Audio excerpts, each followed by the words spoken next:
자, 12주기 벌써 이제 시간이 이렇게 흘렀습니다. 고 노무현 전 대통령이 바랐던 이 사람 사는 세상이 되었는지 좀 돌아볼 수 있는 계기가 될 것 같은데요.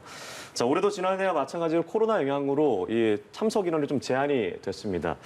권양숙 여사를 비롯해서 유족분들, 여자 지도부, 대선 주자들도 모였는데 이번 추도식의 의미를 좀 어떻게 정리해 볼 수 있을까요? 네, 이번 추도식의 의미는 이제 추도의 의미보다는 추모의 의미가 더 강화됐다 이렇게 생각합니다. 추도할 때 도자 이제 슬퍼할 도, 애도할 도인데 그것보다 이제 노무현 전 대통령의 뜻과 철학, 가치, 정신들을 이제 추모하는 쪽으로 바뀌고 있는데요. 이 해당 추모식은 해마다 열리는데 그 추모식의 의미는 슬로건에 가장 잘 담겨 있지 않겠습니까? 그럼 이제 올해 12번째 맞는 노무현 전 대통령의 추모식의 슬로건은 12번째 봄. 그리움이 자라서 희망이 되었습니다. 라고 돼 있거든요. 근데 아시겠지만 이제 노무현 전 대통령 같은 경우는 이제 검찰의 표적 수사, 또 정치 보복에 의해서 비운의 죽음을 맞이했기 때문에 굉장히 비통한 그런 마음들이 친문 또 친노 핵심 민주당원들 마음에는 있어요. 그렇지만 이제 정권 교체가 되면서 그런 것보다는 이제 미래 희망을 노래하는 쪽으로 가고 있는데 구체적으로 보면 이제 국이 추모식 때는 평화가 온다가 이제 슬로건이었고 10기 때 추모식의 슬로건은 새로운 노무현 그리고 지난해 추모식의 슬로건은 이제 낮은 사람 겸손한 권력 강한 나라였거든요. 그럼 이제 이번에 희망이 되었습니다라는 얘기는 결국은 제가 볼 때는 정권 교체를 얘기하는 것 같아요. 이번에 이제 추모식 다음에 이제 추모식 전에 대선 5월 9일 날 열리지 않습니까? 그래서 정권 교체가 아닌 이제 정권 재창출을 통해서 노무현 전 대통령의 정신, 구체적이라면 반칙과 특권 없는 세상, 그리고 사람 사는 세상, 그리고 상식이 지배하는 사회, 이런 그 노무현 전 대통령의 정신과 뜻을 계승하는 그런 의미가 이번에 슬로건과 또 추모사에 담겨 있지 않나, 추모식에 담겨 있지 않나 이렇게 생각이 됩니다. 네, 배종호 교수의 이 말씀을 들어봤는데 김병민 의원은 좀 어떻게 정리해 볼 수 있을까요? 네, 우리가 노무현 전 대통령의 정신 중에 핵심적인 가치로 통합의 정신을 꼽지 않겠습니까? 한때 이 봉화마을을 찾는 보수 정당의 인사들을 향해서 굉장히 거친 언사들이 쏟아졌던 적도 있었습니다. 하지만 김기현 원내대표의 참석이라든지 얼마 전에 있었던 광주 5.18 민주화운동 기념식을 참석하는 보수 정당의 모습을 넉넉하게 바라보고 있는 통합의 정신들이 노무현 전 대통령 추도식에서도 고스란히 이어받아 진행되고 있는 것은 아닌가 이런 생각이 들어서 긍정적인 의미들의 변화들이 있다는 생각이 들고요. 두 번째는 문재인 대통령의 모습이 보이지 않습니다. 문재인 대통령의 모습이 보였던 건 2017년 당선이 되고 난 8주기 추도식 때 모습을 드러냈고 그 당시 문재인 대통령이 임기 중에는 노무현 전 대통령의 봉화마을 추도식을 찾지 않겠다고 선언한 바 있습니다. 임기 5년 동안 성공한 대통령이 되어서 다 임기를 마친 뒤에 이 성공적으로 임무를 완수했다라는 모습으로 봉화마을을 찾겠다고 얘기를 했고 올해의 추도식이 그 마지막 해가 될 것 같습니다. 조금 전에 교수님 설명 주셨던 것처럼 많은 앞으로의 정권 교체를, 그러니까 정권에 대해서 적어도 봉화마을에서는 이 정권을 다시 한번 재창출하겠다는 대권 주자들이 많이들 찾고 있는데요.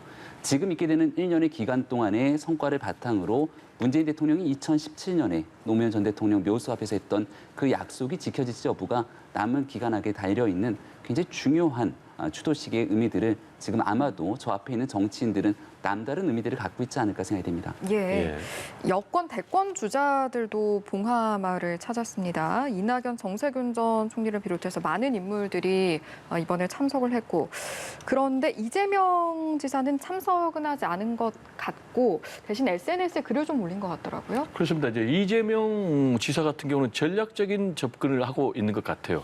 아무래도 이제 본인이 친노 친문의 적통은 아니지 않습니까?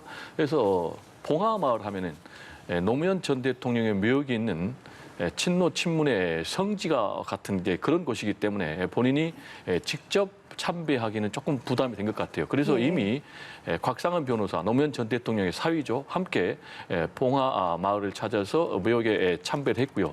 또 서울에서 추모식을 했어요. 이 자리에서 이제 이재명 지사는 노무현 전 대통령의 인연을 이제 우회적으로 강조를 했는데요. 자신이 사회운동을 하다가 인권 변호사 길로 나선 것도 결국은 노무현 전 대통령의 정신에 자극받았다. 라면서 이제 노무현 전 대통령과의 인연을 강조를 했는데요. 예.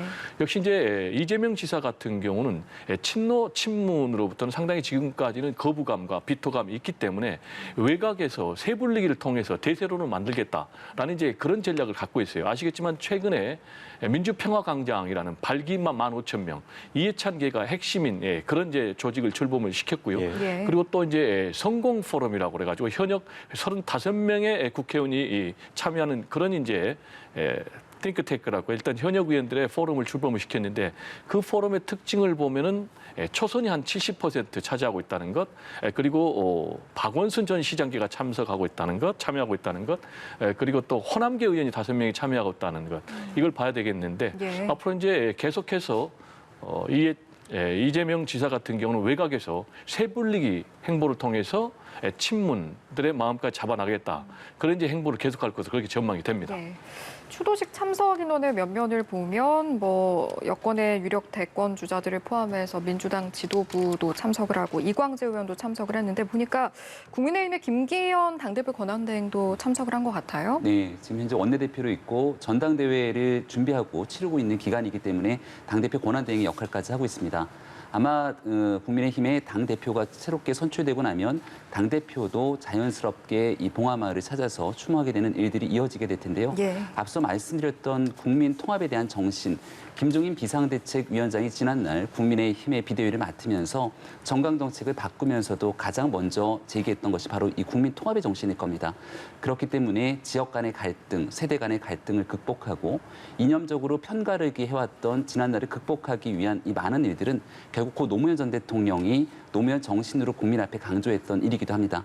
이런 일들을 이어가고 또 대한민국의 미래를 더 나은 발전을 위해서 이런 보수 정당의 행보들에 대해서는 여야 모두 같이 긍정적인 평가를 내릴 수 있지 않을까 생각이 됩니다. 네, 현재 뭐 추도식에서 국민의례를 하는 것 같고요. 현장 화면 같이 보고 계십니다. 이 공식 일정이 마무리된 한미 정상회담 얘기를 좀 넘어가 보자면 당초 얘기됐던 시간을 좀 훌쩍 넘기면서 많은 얘기들이 오갔습니다. 백신 협력과 더불어서 뭐 경제 협력 여러 가지 얘기들이 나왔는데 이번 한미 정상회담의 의미와 성과를 어떻게 좀 정리해 볼 수 있을까요? 성과를 얘기하자면 대성공 아니겠습니까? 우리도 다 봤지만은 예. 일본의 스가 요시 히데 총리하고는 마스크를 쓰고 있는데 문재인 대통령과는 이제 마스크를 벗고 하고 햄버거 오찬을 했는데 우리는 또 특별한 해산물 네. 좋아하는 크랩 케이크를 함께 하고 그리고 이제 전체 시간도 굉장히 1시간이나 연장이 됐고 문재인 대통령이 미 백악관에 무려 6시간 가까이 있었어요. 그리고 질 바이든 여사도 이례적으로 거기에 참석을 했고요. 이런 것만 봐도 굉장히 대성공이었다라는 이제 그런 평가를 전문가들이 내리고 있는데 구체적으로 조목조목 들어가면은 예상보다 굉장히 많은 성과들이 있었어요. 아시겠지만 일단 한반도의 비핵화 문제 그리고 대북 문제에 있어서 굉장히 앞으로 기대가 되는 그런 메시지들이 많이 나왔지 않습니까? 싱가포르 정상회담 또 그리고 판문점 회담의 정신을 이어가겠다. 그리고 우리 문재인 정부의 독자성을 상당히 존중해주는 이런 부분은 이제 앞으로 남북 관계에서 새로운 동력으로 작용할 가능성이 굉장히 크다고 보고요. 예. 그리고 이제 백신 관련해서는 우리나라 이제 55만 장병에게 백신을 직접 지원한 것 플러스 또 그리고 앞으로 삼성 바이오로직스하고 모더나가 구체적으로 지금 위탁 생산 계약을 맺어가지고 수억 회분을 한다는 거 아니겠습니까? 예. 앞으로 장기적으로 이제 미국과 우리나라가 글로벌 백신 코로나19 협력 파트너십을 발휘해가지고 앞으로 이제 코로나19의 국제적인 대응에 같이 나설 것으로 보이고요. 예. 그리고 이제 우리 입장에서는 많은 걸 또 줬지 않습니까? 뭐 반도체라든지 배터리라든지 무려 44조 지원하니까 미국도 많은 이제 또 거기에 대한 이제 보답이 있었는데 또 여기에 이제 플러스 얘기하면은 우리나라가 미사일 주권을 확보를 했어요. 그것도 예. 상당히 의미가 있고 또 이제 예. 미국과 한국과 미국이 공동으로 원전 시장에 진출하기로 합의를 했다는 것. 이런 부분도 굉장히 큰 의미가 있는데 이런 부분은 결국은 문재인 정부의 외교적 노력의 결과다. 이렇게 저는 정리를 하고 싶습니다. 네, 이렇게 정리를 해 주셨습니다. 아직 야권에서도 뭐 비슷한 긍정적인 평가를 내놓긴 했습니다만 네. 백신과 관련해서는 뭐 구체적인 합의가 없기 때문에 백신에 대한 불안은 계속 이어질 수밖에 없다 이런 내용을 발표하기도 했고요. 뭐 네. 어떻게 보셨습니까? 야당이 국민의힘에서는 지난해 말 올해 초부터 한미 간의 동맹 그리고 이런 동맹적인 지위를 바탕으로 백신 수화풀을 체결하게 되면 미국에서 남는 백신을 대한민국에서 얼마든지 긴급하게 사용하고 추후에 생산된 백신을 미국에 다시 보내게 되는 이 중요한 관계를 설정할 수 있다고 언급한 바가 있습니다. 예. 그리고 여기에 대해서 정의용 장관도 그 중요성에 대해서 지난날 국회를 통해서 인정한 바 있고요.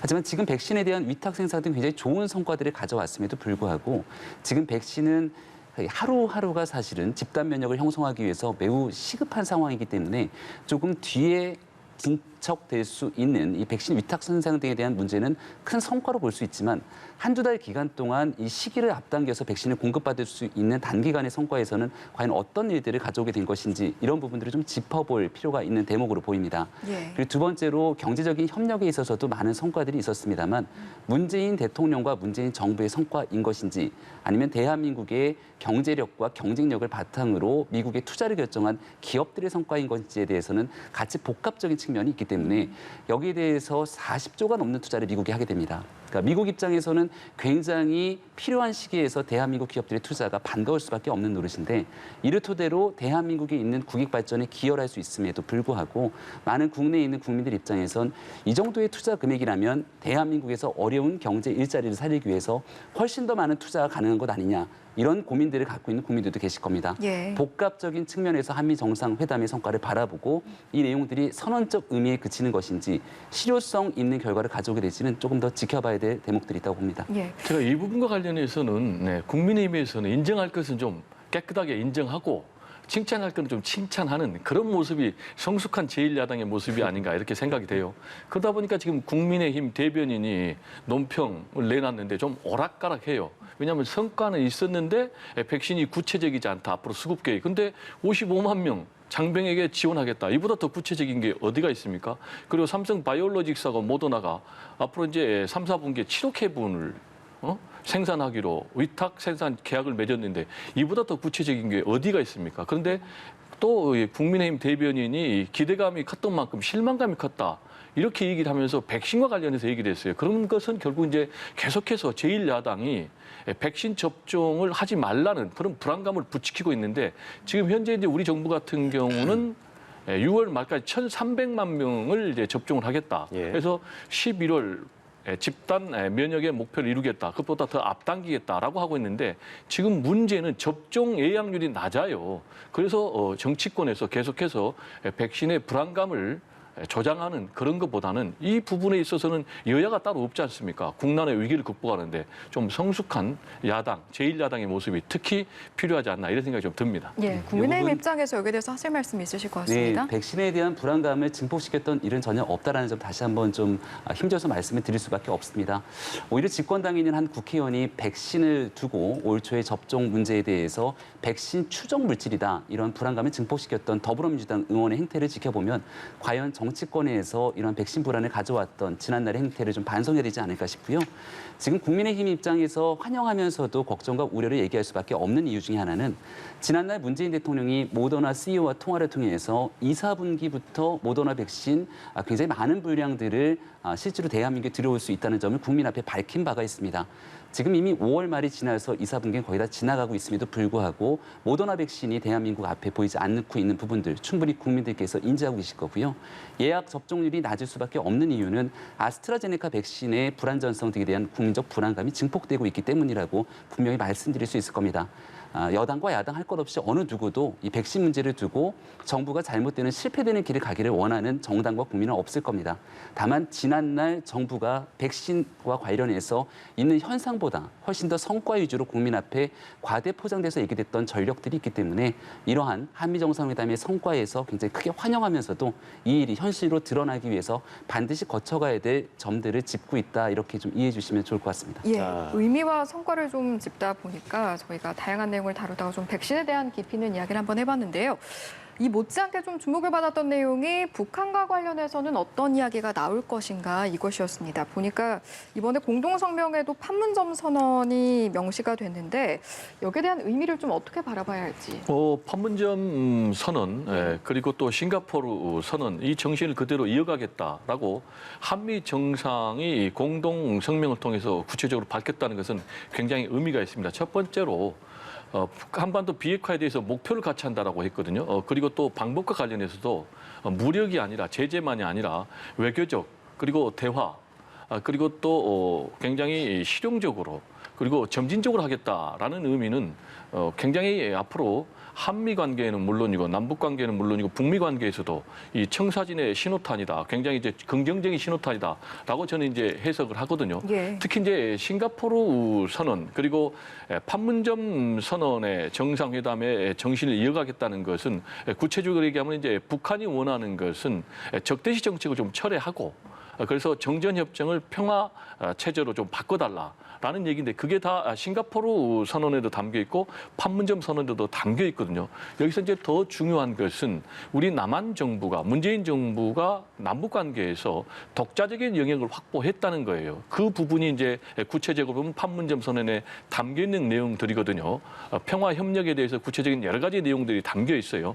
비무장지대를 평화지대로 바꾸겠다라는 것 포함해서요. 그리고 또 NLL도 평화수역으로 바꾸겠다 이런 부분들이 있는데 따라서 이제 앞으로 문재인 정부는 굉장히 남북 교류와 협력에 신경을 쓸 것 같아요. 일단은 이제 인도적인 차원, 그러니까 구체적으로 얘기하면 지금 코로나19 관련해서 북한에 의약품을 지원한다라든지 그리고 또 비료라든지 식량을 지원한다든지 그리고 더 나아가서 이제 남북 간의 이산가족 상봉을 한다든지 이런 걸 해서 이제 앞으로 남북 교류의 또 협력의 영역이 넓어지면은 북한이 원하고 있는 금강산 관광이라든지 또 개성공단을 재가동할 수 있는 그런 부분까지도 이어지길 저는 기대를 하고요. 역시 이제 중요한 것은 북한의 호응인데 그 부분은 이제 앞으로 북한이 어떻게 할지 좀 지켜봐야 되겠지만 어쨌든 북한이 호응할 수 있도록 지금 한미 두 정상들이 이번 회담을 통해서 단초를 열었다라는 것이 가장 큰 의미가 있지 않나 이렇게 생각이 좀 됩니다. 예, 독자성을 비롯해서 협력에 대한 기대감까지 밝혀주셨습니다. 어떻게 보셨습니까?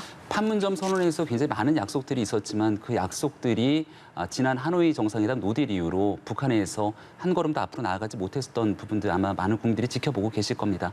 문재인 정부 임기가 이제 채 1년도 남지 않았죠. 우리가 지난 2007년도에 있었던 14남북 공동성명을 지켜보게 되면 대통령의 임기가 거의 얼마 남지 않은 상황에서 남북 간에 많은 약속을 했지만 이후 정권이 바뀌게 되면서 모든 일들이 잘 지켜지지 않았던 일이 지난 역사가 증명하고 있습니다.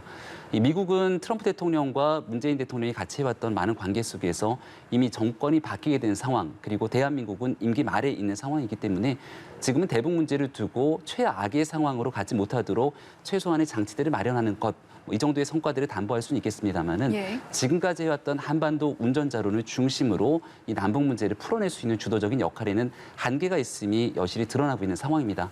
아마도 다음 정부로 넘어가게 되는 이 대통령 선거 국면에서 대북 정책을 어떻게 바라볼지는 국민적 새로운 합의들이 이루어지게 될 것으로 보고요. 문재인 정부 남은 기간 동안 새로운 과거에 있었던 이 북한에 관련된 문제들을 판문점 선언에서 약속했던 수많은 애들이 현실로 드러나기에는 아무래도 어려움이 있지 않을까 생각이 됩니다. 네, 이번 회담과 관련해서 뭐 여러 의제를 다뤘지만 사실 북한 문제가 좀 가장 크다고 해도 과언이 아닐 것 같습니다. 이에 대해서 북한은 아직까지는 반응을 내놓지 않은 상태인데요. 어떻게 좀 전망하십니까? 북한은 상당히 이번 이제 한미 정상회담에서 나온 제안들을 분석을 하겠죠. 그리고 또 어떻게 앞으로 본인들이 행보를 해야 될지를 연구를 좀 할 수밖에 없는 그런 상황이에요. 그렇지만 이미 미국의 이런 바이든 정부의 대북 정책 전환에 대해서 북한도 일단 접수를 했다라는 이제 긍정적인 그런 메시지를 내놨거든요. 그리고 이제 구체적으로 한반도 비핵화를 목표로 하고 아까 제가 말씀드린 대로 방법이 있어서 트럼프식도 아니고 오바마식도 아니고 대화와 외교 그리고 점진적으로 해나가겠다. 라고 이제 얘기를 했기 때문에 이 부분에 대해서 저는 이제 북한이 상당히 긍정적으로 반응을 할 가능성이 높다고 보여요. 예. 그렇지만 아직 북한 입장에서는 뭔가 좀 구체성이 없다라고 얘기를 할 가능성이 있는데 미국이 좀 더 적극적인 행보를 보여야 될 필요가 있겠고 그것과 관련해서는 역시 이제 우리 문재인 정부의 주도적인 역할이 저는 굉장히 중요하다고 봅니다. 실제로 트럼프 전 대통령과 김정은 위원장이 말폭탄을 하면서 굉장히 한반도가 전쟁의 먹구름이 짙게 깔리는 그런 상황에서 평창 동계올림픽을 통해서 극적인 북미 정상회담을 문재인 대통령이 만들어냈지 않습니까? 예. 그래서 이제 그런 부분이 이번에 이제 독자성을 인정받았기 때문에 어떻게 남북 교류 협력을 통해서 실마리를 잡아서 북미 정상회담으로까지 갈 수 있느냐 없느냐. 그래서 한반도 평화 프로세스를 재가동할 수 있느냐 없느냐 이런 부분이 이제 문재인 대통령의 몫이고요. 여기서 좀 중요한 것은 여야 정치권 모두도 문재인 대통령의 한반도 평화 프로세스가 재가동될 수 있도록 초당적으로 힘을 실어줘야 될 필요가 있다. 왜냐하면 한반도의 평화 문제가 결국은 생명의 문제입니다. 그리고 경제의 문제입니다. 그리고 돈의 문제이기 때문에 좀 초당적으로 협력을 할 필요가 있지 않나 이런 생각이 좀 듭니다. 예, 한미정상회담 여기까지 짚어보도록 하고요. 다음으로 국민의힘 이야기로 좀 넘어가 보도록 하겠습니다. 차기 지도부 후보 8명이 등록을 마쳤고 이제 이 중 경선을 통해서 5명으로 압축이 되는 거잖아요. 보니까 일단 원외 인사들의 행보가 좀 주목이 되는 것 같아요. 네, 원외 인사는 나경원 전 원내대표 그리고 이준석 전 최고위원 등 실제 원내에 있지 않지만 이번 전당대회 당권 레이스에서 각종 여론조사에 높은 순위를 기록하고 있기 때문에 관심들이 좀 집중되지 않는가 싶고요. 지난날 국민의힘의 원내대표 선출 과정에서 이 수도권과 그리고 이 영남 지역의 어느 지역의 인사가 원내대표에 당선되는지 여부에 따라서 앞으로 있게 되는 전당대회 당대표도 같이 연동이 되는 것 아니냐 이런 이야기들이 적지 않게 나왔습니다. 김기현 원내대표가 선출되고 난 뒤에 내년도 대통령 선거에서 종합적인 전국 정당의 면모를 갖추기 위한 측면에서도 조금 전에 얘기가 나왔던 두 사람, 둘 다 수도권에 적을 두고 있는 인사들인데요. 이런 측면에서 여론조사가 좀 높게 나오는 것 아니냐 이런 분석들도 있는 상황이고 일단은 아직까지는 어느 후보가 완전하게 유리한 고지를 점하고 있다고 얘기하기는 굉장히 어렵습니다.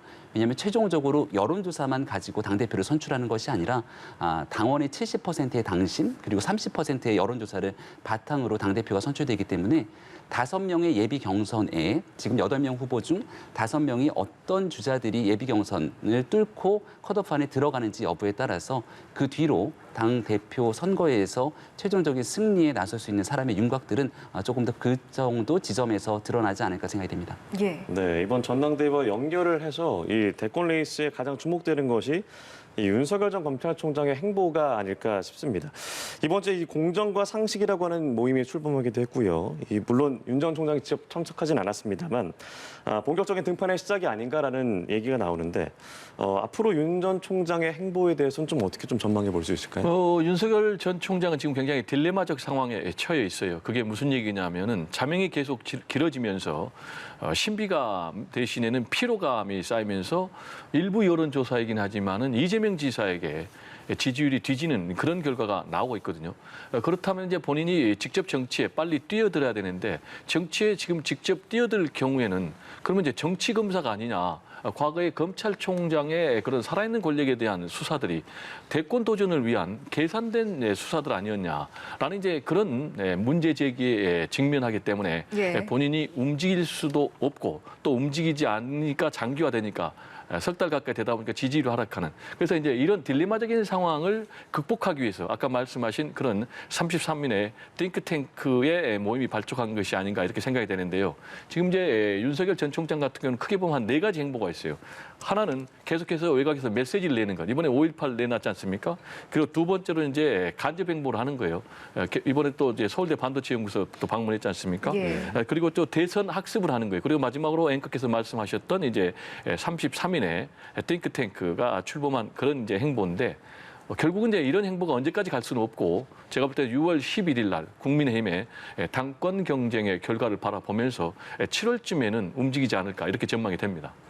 네. 국민의힘 입장에서도 당권 경쟁과 맞물려서 어떤 시기적인 관점들 좀 주시해서 보고 있을 것 같은데 어떻습니까? 네, 국민의힘 전당대회가 끝나고 나면 본격적으로 내년도 대통령 선거를 위한 이 대선 국면으로 넘어가게 될 겁니다. 조금 전에 교수님께서 7월을 말씀 주셨는데 7월 초가 되면은 내년도 대통령 선거를 위한 이 각종 주자들의 예비 후보 등록이 시작이 되죠. 예. 그러니까 본격적으로 각종 주자들이 대통령 선거를 위해서 움직이기 때문에 윤석열 전 총장도 그 7월 달을 넘어서까지 뒤로 물리기는 좀 어렵지 않겠느냐는 전망들의 힘을 받고 있고요. 다만 지금 윤석열 전 총장뿐 아니라 김동연 전 경제부총리 등 새롭게 대통령 선거에 뛰어들지 않겠는가 이렇게 전망을 받고 있는 주자들이 하나둘씩 속속 나오고 있습니다. 예. 만약에 이런 인사들이 윤석열 전 총장보다 우선해서 행보를 펼치고 국민의 관심도가 높아지기 시작하게 된다면 아마도 윤 총장의 등판 속도가 빨라지지 않을까 싶고요. 예. 국민의힘에 있는 당내 주자들뿐 아니라 외곽에 있는 많은 사람들까지 아마도 문재인 정부와 그 반대되는 지점에서 정권 교체를 희망하는 사람들의 전체적인 연합 구도로 선거가 치러질 공산들이 커서 이곳저곳 눈여겨볼 지점들이 상당히 많이 존재한다고 생각합니다. 네, 네, 알겠습니다. 고 노무현 전 대통령 서거 12주기 투도식과 더불어서 정치권 소식 두 분과 나눠봤습니다. 대종고 세한대 교수, 김병민 국민의힘 비상대책위원과 함께했습니다. 오늘 말씀 고맙습니다. 고맙습니다. 감사합니다.